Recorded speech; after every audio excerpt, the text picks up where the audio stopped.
আমাদের তরুণ প্রজন্ম এখন ওয়ার্ল্ড কাপের হিস্ট্রি জানে, এই ব্রাজিল আর্জেন্টিনার হিস্ট্রি জানে, মেসি নেইমারের হিস্ট্রি জানে। দাঁড়ান, এগুলোর প্রয়োজন নাই, এটা কোনো প্রয়োজন নেই।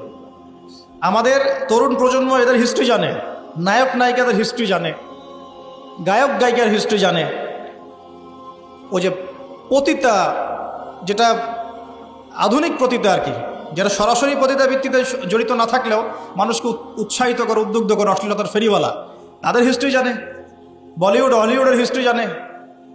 আমাদের তরুণ প্রজন্ম সব জানে এগুলা, cricket, football, everything. Bollywood Hollywood, বিশ্বকাপ আসলে তো কথাই নাই।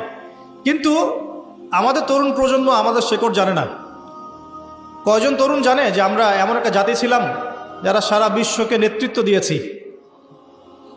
নেতৃত্ব দেওয়া ডিফারেন্ট জিনিস, মানে সারা বিশ্বের কোনো কিছুই আমাদের পারমিশন ছাড়া হতো না, এমন একটা অবস্থা ছিল। বিশ্বের কোনো জায়গায় কোনো মুসলিমকে আঘাত করবে, অন্যায়ভাবে তাকে মেরে ফেলবে বা টর্চার করবে, এই সাহস কারো ছিল না। এমন যুগ ছিল। মুসলিম পুরুষের কথা বাদ দেন, মুসলিম কোনো নারীর দিকে চোখ তুলে তাকাবে বা তার ইজ্জত হরণ করবে এমন ক্ষমতাও কারো ছিল না। এটাকে রূপকথার গল্প মনে হচ্ছে না এখন? বিগত 100 বছরে এই পরিস্থিতি দেখে মনে হচ্ছে এমনও কি সময় ছিল? হ্যাঁ, এমন সময় ছিল।